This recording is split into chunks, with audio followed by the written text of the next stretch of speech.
Some high school students who are interested in careers in high-performance computing are going to get a unique chance to learn more about it, thanks to my next guests.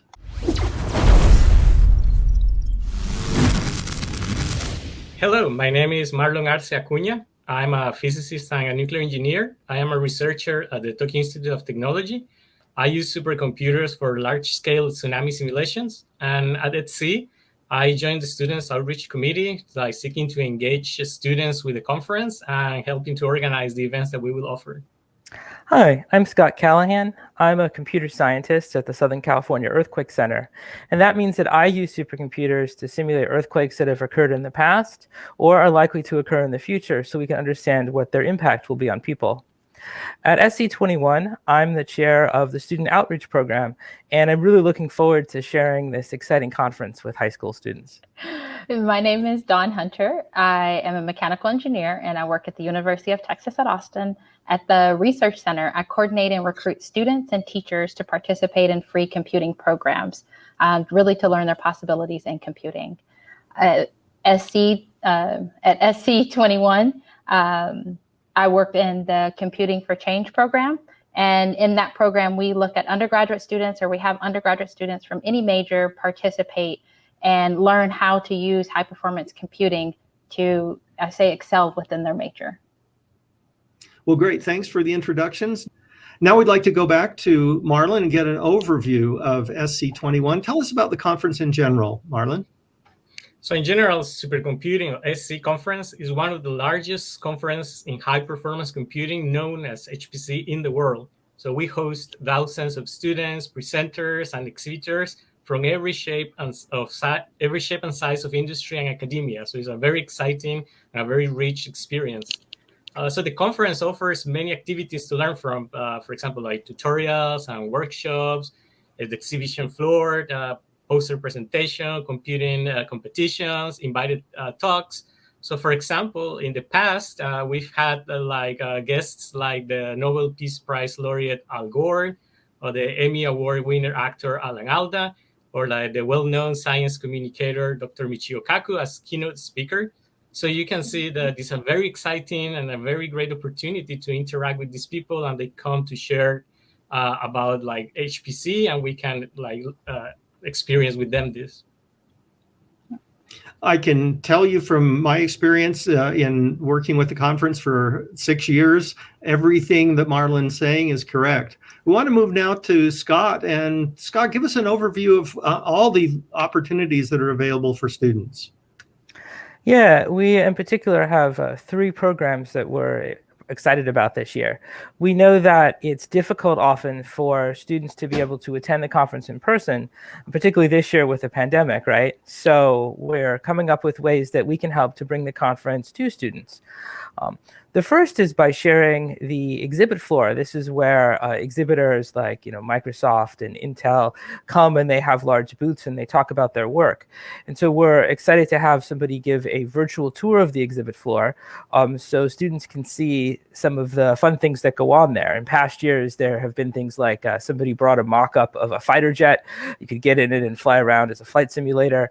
Oftentimes people have VR, so you put the helmets on and you walk around, maybe you explore the universe, or you participate in a first-person shooter. So there's lots of fun technology that happens on the exhibit floor at the SC conference, and we want to be able to share that.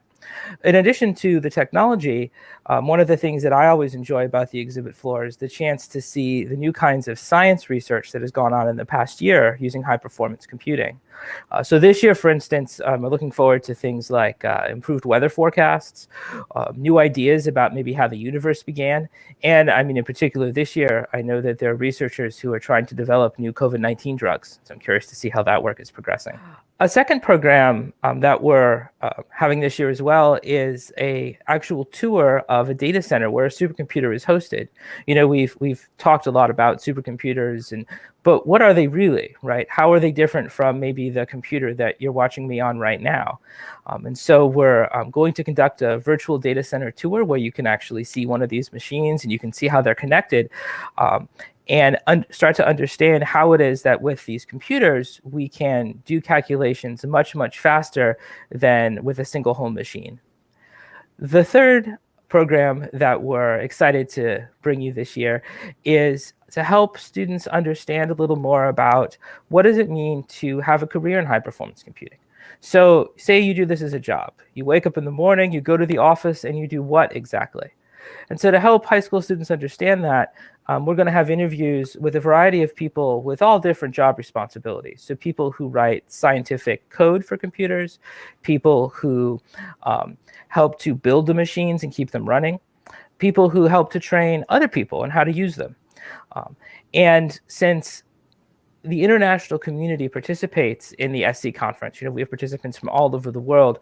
We're looking forward to profiling a number of people from all over the world to help showcase the kind of dynamicism and the diversity of the SC community.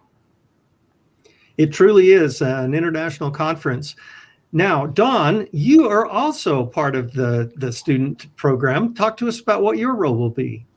So I wanted to talk a little bit about the teacher opportunities. So the teachers also have free opportunities to do some hands-on activities. And these activities, the teachers can get 3 hours of professional development. They'll have resources and tools to be able to implement these activities within their class so that their class can also see the importance of high performance computing and how it relates to their everyday. In addition to providing these opportunities for teachers, we have undergraduate opportunities. And the undergraduate opportunities are for sometimes, like with the Computing for Change, it's for students from any major. And again, it's an opportunity for you to come out and learn more about high performance computing and how you can apply it to your current major. We'll also have lightning talks that you can watch. Anyone can watch, I should say. But we'll have lightning talks where you can watch short 5 minutes to see what students learned during the time that they worked in Computing for Change. We have a HPC in the City program, also for students, undergraduate students from any major, and they have the opportunity to also apply high performance computing and any computing knowledge within a hackathon. So it's something that happens in a very short period of time. So over 4 consecutive days, they'll start out with their idea, and then they'll actually research it at the end. And then they'll present their findings and whatever else that they've been able to make out of their project. And with the HPC immersion program is for undergraduates who are new into the computing area and they want to learn more about high performance computing. And you can get involved in that, or the data science competition, which was really for a lot of students who've already come through a previous program, Computing for Change, HPC in the City, HPC immersion program, and they can come get re-engaged with another program with SC, or if you're interested in data science, it gives you an opportunity to participate. I was a student when I did my master. I came to Japan and I attended the conference the first time. I was really excited to go. It was a great experience to get a hands-on experience with the latest technology, and also we could listen to very interesting presentations about the new research, not just in my field but in different fields. And I think, like Scott mentioned, meeting people from all over the world was a really great experience. And a plus that I found was that the conference moved from city to city in the US every year, so that was a plus that we could go out and see a new culture, a little piece of the United States. So that was a really great experience for me. So I first attended the conference my senior year of college, and I didn't really know that high performance computing even existed. I didn't know that it was a thing. I didn't know that it was something that people had jobs and careers in. And so I came to the conference, and I thought, oh, this is fantastic, right? I wandered around the exhibit floor, and sometimes the booths are 20, 30, 40 feet tall, and they have these enormous screens, and I was just wow. But it was really fun to hear from everybody about this is the latest technology. These are things that we know about here and you might start to see in your home computers in a few years. And I was also intrigued by all the scientific research going on. And so attending the conference really helped me to realize this is great. I really enjoy this. I want to be a part of this community and I want to make this my career. And part of my motivation for getting involved in the student program this year actually was because I wish that I had known about high performance computing earlier in my career. And so I'm hoping that this is an opportunity for high school students and, maybe some college undergrads as well, to discover that this is a whole field, that we are involved in lots of exciting and thrilling things, and that we'd love to have you join us. I noticed, Dawn, that you're smiling and nodding your head. So tell us a little bit about your own story and your own journey here. So mine is actually quite different. So even though I went through mechanical engineering, I didn't know anything about high performance computing until like 5 years ago. So it was when I actually got involved with these student programs that I learned about it. And so for me, it's really great because I work at the Texas Advanced Computing Center, which is part of UT Austin. And we have one of the fastest public computers in the US, but I really didn't know what they did, how you use them.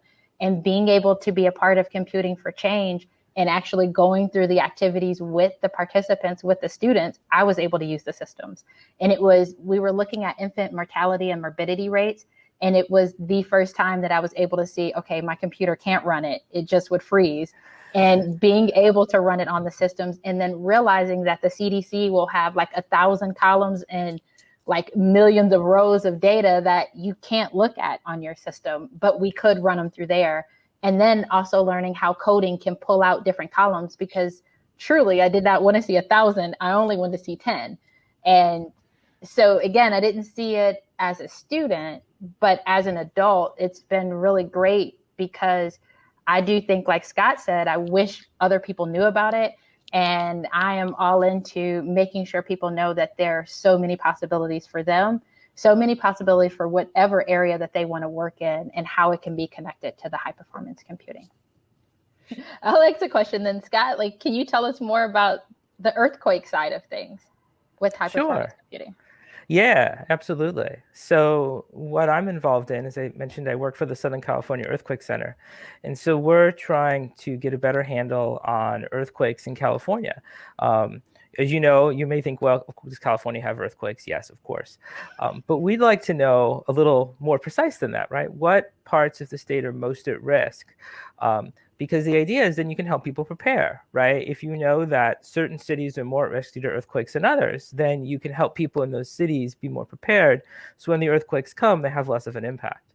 And so one of the things that I do then is I use high performance computers to simulate millions of different earthquakes that might happen in California in the future.